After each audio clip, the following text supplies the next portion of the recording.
Big E's early WWE career consisted of him being hyped up to be one of the biggest talent in the entire company, a notion pushed from the very top of the company. Initially, he debuted as a silent enforcer, but grew to become a prominent singles star in the span of a year. By the end of 2013, he was the Intercontinental Champion. He fell into a slump that would bring out the New Day. The New Day came at the perfect time because all three members struggled and lost their fire. The group became the most popular in WWE by the summer of 2015, and they were doing all of this while heels. It was a great time for the faction. Whenever someone asks, when was the New Day's best era? 2015 always comes to mind because there was no tag team or faction that was close to them at the time. And these men were getting booed early on for being a joke. It wasn't even because they were heels, they were faces, but they turned it around. As always, the New Day eventually turned into faces and became a giant marketing machine for WWE as well. There was always that question of, what if Kofi went for the WWE Championship looming over their heads? It took a long time to happen, but it eventually did. The next question was, what about Big E? And he was the one that seemed like the best potential singles star. He was charismatic, could go, and was younger than his partners. WWE did eventually give him the chance, and I recall Big E being a highlight of SmackDown at the time, which was led by the Bloodline story. It felt like he was destined to be the world champion. I remember actually thinking he would be the one to dethrone Roman Reigns. This was back when Finn Balor was still in NXT, Cody Rhodes was TNT champion, and Seth Rollins looked depressed. And when looking back, he was the most likely fresh champion. He brought something to the table. It didn't take long for him to win Money in the Bank, and again, I thought he was the most deserving at the time. That match put him over tremendously, and it's the best Money in the Bank match since the first one in my opinion. Star-studded, high spots like there were nothing, and an insane crowd that was fiending for an actual show. Something they haven't seen in about a year and a half. Big E was meant to be the champion. WWE at the time didn't capitalize much on the crowds returning, so not everything was interesting. And to understand how dry WWE was, they had Big E tweet he was cashing in at the end of the night on Bobby Lashley.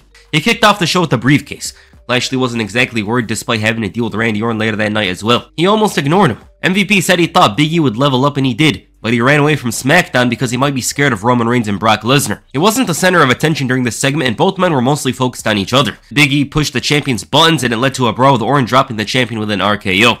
So this was going to set up what was going to happen later on. Later that night, the champion managed to overcome Orton and came out of it with an injury. He was enraged over this, but he had no other choice but to face the challenge because Big E came in to cash in his Money in the Bank briefcase. He dropped him with a spear, but Big E wasn't going to let this opportunity go and hit the big ending 1, 2, 3, new champion. It was very well deserved for Big E to win the title, a title which always seemed far away from him. 2021 seemed to be his year and everyone was all for it. I remember everyone being happy and it was a very proud moment for him because at the end of the day, for as much as the fans liked Big E, the locker room did as well. The locker room almost liked him a little more than the fans did. The New Day came out and celebrated with him and the expectations were high for this one. I remember a lot of people thought that WWE didn't have much of a chance to botch this one because Big E had proven himself time after time. He interrupted the Bloodline's promo on SmackDown while the fans chanted, "You deserve it." Roman had to remind him of who was the true champion. This led to a tag team match with Finn Balor and Big E teaming up to face the Usos. The faces overcame the challenge all while Roman Reigns looked disappointed in the back. This led to a very memorable episode of Raw. So Big E was champion, but he had yet to have a big celebration of the title win. Again,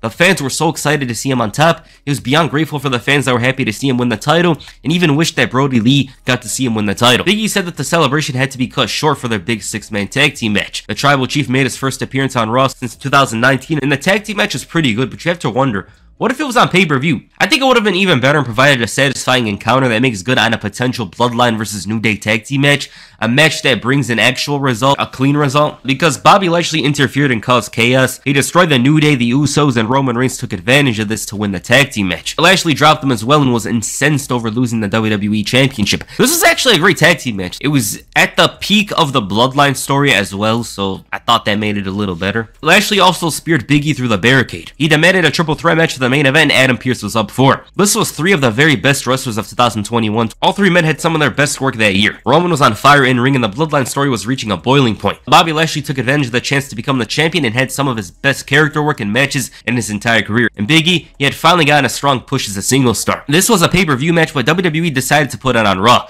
There's something special about powerhouse wrestlers going at it. Here, it was no different. If anything, it was one of the best examples of why powerhouse matches are great. I respect how WWE made it seem like a huge spectacle. That doesn't happen often on Raw. This was already intense in the beginning. The match was just incredible. One of the best WWE matches of that year, and it happened on Raw. You make a list. This match has to be on it. Not only was it an important night, the fact that Roman appeared on Raw for the first time in 2 years, but also the fact that these 3 faced off in a time where they were all at their very best. The match had plenty of intensity, great spots, and a strong interest from the crowd. Big E had Roman with the big ending, but then Lashley came in and dropped him through the announce table. He came back in again, but Lashley ruined it with a steel chair. He got ahead ahead of himself, leading to Roman dropping him with a spear to win the match. A tremendous battle. I kinda get why Big E didn't win here because they needed to have him feud with Lashley later on, but that was a fight. But also would set the tone for what this title reign would be. Big E lost a lot of matches throughout this run. The title match happened the following week on Raw. Extreme Rules was the previous night, but they kept this one on Raw. They had a solid battle here, but it got out of control, leading to a steel cage main event. The Hurt Business got involved and Adam Pearce made the match. By the way, this was the Hurt Business reforming again. Just wanted to mention that. I think this feud had too much intensity to just end after 2 weeks. Their cage match was better, and again, these two could do nothing wrong in ring at this time. They were in form and on fire. This version of Lashley, who was pissed that everyone worked well and should have been explored more. This was a battle that was going to test Big E's endurance and skill. Lashley was a big challenger with the Hurt Business and only made things tougher. But the New Day helped him though and made it a one-on-one battle. He overcame the odds and unwowed Bobby Lashley with a huge big ending to retain the title, but before he could even move on from the match, Drew McIntyre was here. This reminds me of when everyone was fed up with him being in the title picture because there was nothing new about him. It was kind of necessary for this one, to be honest. Big E got drafted first overall to Raw the following week. Despite this, he was disappointed that Kofi and Xavier Woods weren't on the same brand as him again. It wasn't all bad though because he overcame Bobby Lashley to show that he's a rightful champion. He called out Drew McIntyre to speak his mind. Drew praised Big E and said he deserves to be champion. The former champion said he didn't congratulate him on the internet because he wanted to do it face to face. But then he said that Big E cashed in on an injured Lashley, which wasn't so bad because nobody likes him. He's trying to throw something under the table, trying to be like, you did cash in on an injured Lashley, but at the same time he's trying to be his friend. This allowed for him to make a challenge for the title. The Dirty Dogs interrupted, and since this was Dolph Ziggler, yeah, let's just skip it. You guys know what's up. Drew tagged himself in to get the win though, which again means nothing because Dolph Ziggler in 2021 was basically the man everyone pinned. Despite this, it was clearly a way to build tension between them, in a story that didn't have much tension. The champion told him that he'll never take this from him and that Drew could either jump on board the train or stay on the railroad track and get ran over. Drew said that he was still chasing his moment and that there's nothing Big E could do about it. Later that night, tensions rose with Big E and Drew going at it during their tag team main event. Even then, they worked together for a moment, and back in the ring, Drew dropped Big E with a Claymore, teasing what's to come. Despite their issues, both men had respect for each other. By the way, this image is not from the same episode. This was from the following week. Just wanted to mention that. With that said, their match at Crown Jewel was solid. Drew took control early on with the power game, forcing Big E to fight from under. The challenger was the heel in the match, basically. Best formula because Drew's been in these big title matches, whereas Big E's trying to get used to it. Decent story to it with McIntyre learning the hard way that Big E's the real deal. The match then became a finisher fest and a strong back and forth style. They tried to make you believe Drew would win, and it was their best effort. I don't really think I thought he'd win though, because it was very predictable. Drew made a mistake and it led to the big ending 1, 2, 3. Despite the loss, Drew had respect for the champ. Good match here. Drew was a small obstacle to establish Big E as a real champion, and they did well here. Now, the champion had to focus on his next challenger. Seth Rollins quickly came out to get a title shot, and Big E made sure to mention that he lost to Edge, so he doesn't deserve a title shot. Rey Mysterio wanted a match as well and didn't have the problem of losing to Edge. Same with Finn Balor. Kevin Owens came out as well and mentioned he won the title in this building. He also pinned Seth Rollins in this building, and this led to a brawl and a fatal 4-way ladder match. The winner gets the title shot. I don't need to say it, but this was great. 4 of Raw's most prominent wrestlers going at it. Rollins won this match to set up a big one, a big title match against Big E. The Architect thought it was only a matter of time before he's champion. Rollins refused to exercise his title shot so immediately, and he also thought it was a foregone conclusion that he was winning the title. When Big E came out, he said that he lost some respect for the champion after he refused to shake his hand. The Visionary didn't want to say it, but he did. Big E is not on his level. He said that Big E shouldn't want to have the responsibility of being champion. He could go be a joke with his friends. The champion won the match tonight, but Rollins backed up because he wasn't 100%. Kevin Owens refused to be overlooked as the face of Raw, and since Rollins didn't want to face him, Owens did. Big E accepted. Rollins came out to watch this one and even interfered, but it didn't work well as Big E managed to roll up Owens for the win. KO blamed Rollins for all this drama and called him a bitch. Owens was apologizing repeatedly for a moment in the match, but he was good off that. He didn't care. At least that's what it seemed like because he dropped him with the big ending. So basically, Big E was making enemies. He also wasn't trusting people. It was all going to set up a big match later on, which you guys know about. KO was trying to explain why he messed up and that he's changed. After losing my count on having Big E ignore his pleas and explanations, he attacked him and powerbombed him on the apron and started raging. New challenger unlocked. At the same time, Big E was set to face Roman Reigns at Survivor Series. Brand supremacy was still a thing at the time, and I think that since this match happened, there was only one way it should go, but I'll get into that later. The Bloodline destroyed the New Day, and Roman even put on Woods' crown. Kofi was taken out, he was injured, this left Xavier Woods alone, and the champion was bitter and vengeful over this, saying he's got to take a piece of Roman. Kevin Owens interrupted and complained about Big E ruining his match last week by getting in the way. Since everyone wants to be a bad guy, he's going to be the worst bad guy and let it all out on the roster, including Big E. He even held him responsible for everything that's going to happen. Right when they were about to fight, the Usos came out and jumped Big E. This led to a tag team match with Rollins and the Usos won. Even then, Big E sent a message to Roman Reigns. Later that week on SmackDown, the Bloodline jumped Woods again and destroyed his crown. Why? Because Roman was the only king around. Woods also challenged him to come out alone later on, but this was proven to be a setup. Big E took care of the Usos and surprised Roman. They caught the Bloodline off guard to stand tall ahead of Survivor Series. Quick build, of course. I do wish they didn't do this match. For one, it needed a result, and the result I was talking about earlier was never gonna happen. Big E winning here. That's what I was talking about earlier. It was probably never even considered. The reason why I say he wins here is not only because it's bold, but shows that he's as good as they've been trying to make him for the last few months. The problem with this match, though, is the fact that it was constantly overlooked throughout the show because of The Rock. Everyone thought he'd come out here and make an appearance. The action itself wasn't that good. It was a decent match. Well, actually, it was kind of good, I'm not gonna lie. I literally wrote this before while the match was ongoing. It took a while to pick up. I thought the match got better and better, but then Big E lost clean. The one match where someone needed to be protected, but then again, there's nothing bad about laying down to the #1 guy. I just wish he actually won here because that would have legitimized his title reign and made him seem like a huge talent, but at this point, they didn't really do much with him. His title reign wasn't that good over here. I'll explain why later. This loss was not good at all because from here, his title reign took a huge hit. He defended the title against Austin Theory, who was bold enough to steal Vince's golden egg the next night on Raw, so he got rewarded. This is a nothing match. It was more about Kevin Owens and Seth Rollins. Big E had to remind them who's champion. I also recall actually being a bit worried that Austin Theory would win here. I don't know why. Some people were actually worried on the timeline on Twitter at the time, I remember, but it didn't happen, obviously. The Visionary had a title match against Big E for day 1, but Kevin Owens managed to find a way to get in the match after beating Big E. He won by disqualification after Rollins attacked him. And this is the thing about Big E's title reign. He didn't lose clean a lot. He didn't get pinned many times, but it was more often than other wrestlers, and at the same time, he was always on the losing end, even if it was his tag team partner. The Architect was beside himself. At the time, it was believed that Owens was going to be All Elite, so it made the story of Big E and Owens, a bit obvious. They had a good steel cage match on the Raw the following week, and the most important moments were after the match where Big E scored the win. Lashley ran in there and destroyed the competition. The Destroyer had enough of being overlooked and did something about it. If I remember at the time, Lashley wasn't exactly a heel anymore. He was just there as a one-man wrecking crew. Lashley and MVP claimed Owens said something about him and he didn't waste time in telling everyone that he hasn't thought of Lashley in 2 years. KO was bothered over Lashley trying to get involved, and that was a thing Rollins shared as well. Owens wanted to take care of him but tried goading him into running in there first. There's too much drama here, and Adam Pearce booked a couple of matches for Bobby Lashley. If he wins all 3, he gets the title shot. The match with Owens was easy because he didn't fight for the win. KO tapped like that. So he solved this problem by beating up Rollins later on. How was this problem solved?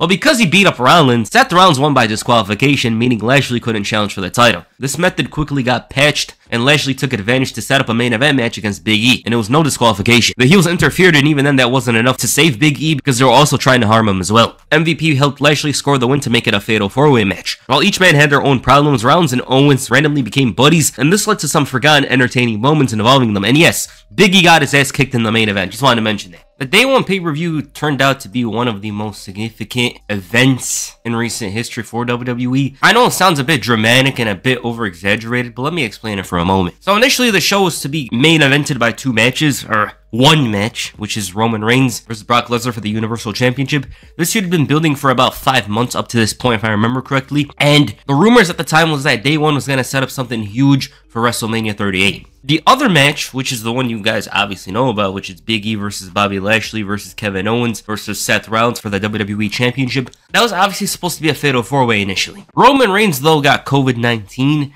and this significantly changed the plans of everything, and it altered the course of WWE's recent history, changed everything. So instead of canceling the match altogether and having Brock and Roman perhaps go away and delay this to the Rumble or something like that, WWE opted to have Brock Lesnar added into the fatal 4-way match to make it a 5-way match and to add some more intrigue and drama to it, which, personally speaking, didn't need to happen. Yeah, Brock Lesnar's the outlier, the guy that wasn't involved in the story and he's gonna cause chaos and stuff like that. But they had a nice little story going on with each of the 4 men at the time, so I thought that was unnecessary. Plus, it kind of opened way to make the ending of said match predictable and also screw up everything. That said, this match was actually very good. It was a sprint. It was very fast-paced stuff. It reminds me a lot of Vengeance 2007's main event. They were just going out there going crazy, and it was wild stuff. Like, it was a very enjoyable match. There was never a dull moment in there. Great spots, great moments. Everything was good, but then the final moment was where everything took a turn. Brock Lesnar was the one who won the WWE Championship on this night.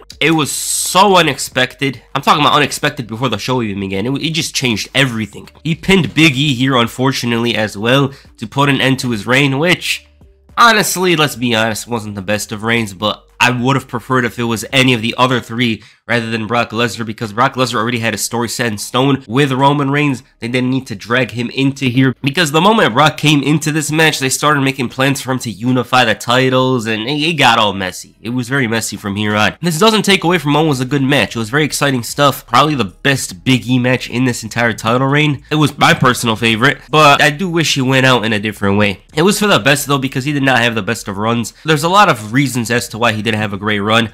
Some of them involve him, some of them involve WWE, but let's start off with him. Now, this is my personal opinion. I would have preferred to see Big E become more serious and tone down the New Day stuff. This is me personally.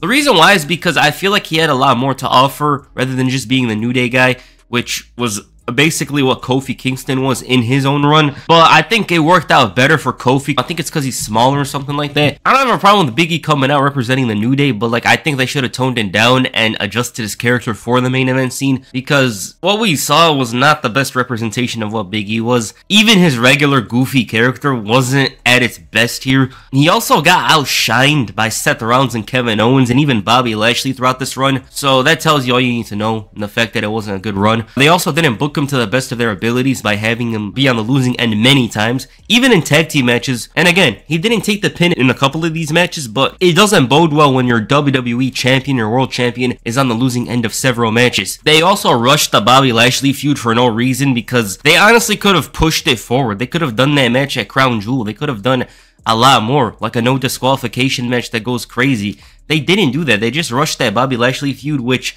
I don't understand. I don't understand it at all. That could have been a story they centered around for like a month and a half or 2 months or something like that, but they opted to do the rushed thing. Brock Lesnar winning the title also changed plans for Seth Rollins, who was rumored to win, but it's very unknown how things would have gone. I do think Big E probably would have lost here. It makes a lot of sense to me. Other than that, I will say I did like Big E's matches here. His matches weren't bad at all. I just wish the character work was explored more. I think they could have done a little more with him there, because we saw how Kofi Kingston was as WWE champion. He didn't want to like let go of the New Day stuff, as did Big E here, but it works better with Kofi Kingston. I just like that much better with Kofi, and his booking in general is much better than Big E's.